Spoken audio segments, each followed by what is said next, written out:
How's it going, everyone? Welcome back to the channel. So on today's video, we're just going to be doing a 1-year update on the Honda Civic Hybrid. So this one is a sedan. It is also offered in a hatchback, but obviously in today's video, we do have a sedan here. And we're just going to go over some of the things that we've seen go wrong with it at the dealer in the last year or so. And we'll talk about a couple of recalls and stuff like that, but nothing too major with this car, which is nice. So if you're interested in purchasing one of these, or you currently own one and you're thinking about keeping it long term, then this video might be a good one for you. Also, if you have one of these vehicles, please share your experiences, or if you work for a Honda dealer and you work on these too, anything I have or have not mentioned, feel free to comment in the comment section down below as well. So we'll start off with under the hood here.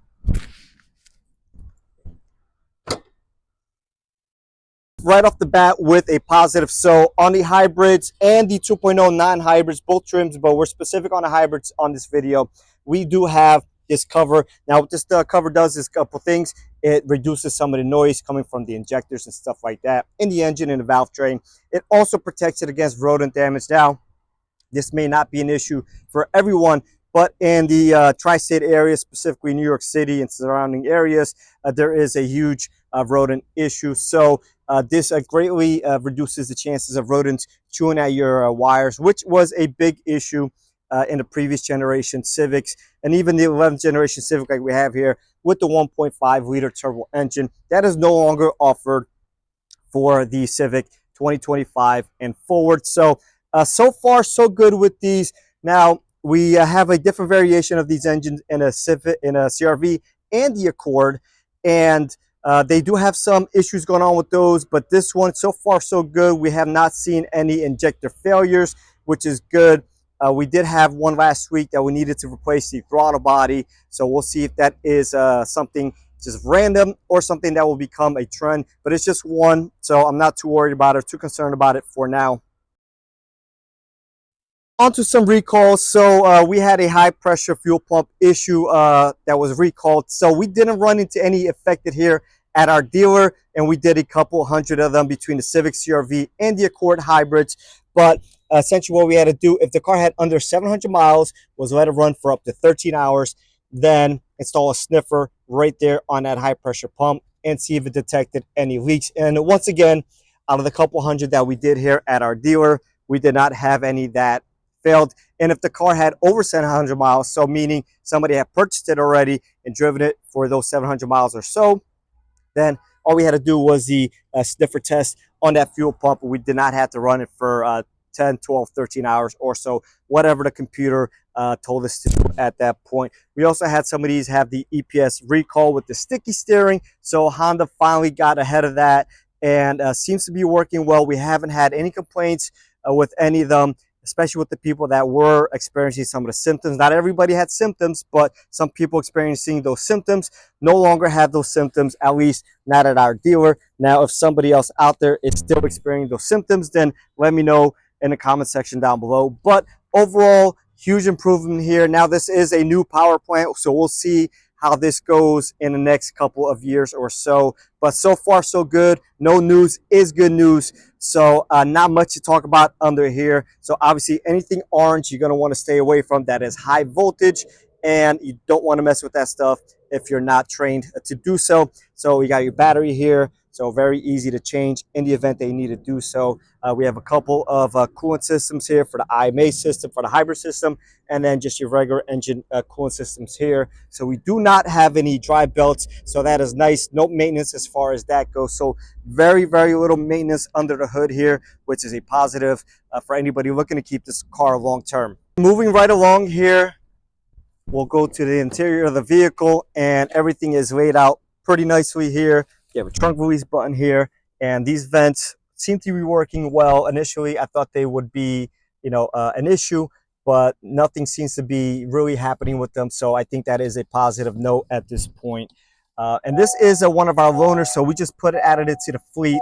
So it's basically a brand new vehicle here with 11 miles. So, eventually we'll have some real world data as far as fuel economy goes. But as far as the numbers advertised, Honda claims on sedan 50 miles to the gallon in the city and 47 highway, and on a hatchback 50 in the city and 45 on the highway. So slightly less on the highway there for the hatch versus the sedan. But overall here, nothing too concerning. My only area of concern would be the switches. Like anything else, I always talk about these in all my videos. It's just poor placement for this. They could have put this anywhere else, like including here. We have empty slots here. Could have easily been relocated here, like some of our Hondas and Acuras do have. So my problem is with this is crumbs get in here, liquids get in here, and you know, we have the cup holders right here, and we're all human, right? So we all make mistakes, things spill. So just a bad placement and poor decision making, in my opinion. And again, they could have easily been moved over here and just kept this a little bit more cleaned up too. So Honda continues to insist of putting these stuff here, and we constantly, generation after generation after generation, have to replace these. Not covered by warranty, by the way, because once there's food or liquid damage, Honda will not cover those. Yes, I understand they are tested, but they're only going to take so much of a beating before that fluid and the food and stuff makes itself into the connections and stuff like that, into the circuits, and give you some lights or some wacky stuff. Maybe won't even allow you to release or engage your parking brake. So other than that here, we have not seen any issues, at least at my dealership. And I love the simplicity of this. And just overall, everything works well. So that is a nice thing. And nothing really to complain about in here, with the exception of this. Just a quick tip here: if your remote battery ever dies, you go and pull up your door right here, and you can release the door with the key right in there. So in case anybody ever encounters that, that's how you would get into the car manually. So moving along here in the back, no complaints. Once again, everything works as designed here. Open a trunk up, and if you have a hybrid, you will not have a spare tire. Just something to note here. Now you could remove the kit that they come with. That is a inflator kit, compressor, and you could go ahead and take that out and actually install a spare tire kit yourself from like the other models. So that is an option for you, but an added expense if that's something you wanted to do. You have your emergency release here in case you get locked inside the vehicle or whatnot. But overall, great looking vehicle and a great car from Honda, in my opinion. Like I said, so far so good, and we have not had too many issues, and no news is good news. So we'll see if this trend continues over the next couple years and decades and stuff. But as of now, at the same point as the previous generation, these cars seem to be doing a whole lot better than the previous generation, which again is good news. So obviously this is a hybrid option here. We do also have the non-hybrid version, which I will be making a full video of that as well in the near future. So if you're interested in that, make sure you subscribe to the channel so you do not miss out on that video. So that being said, hopefully you guys enjoyed this video, and I'll catch everyone on the next one.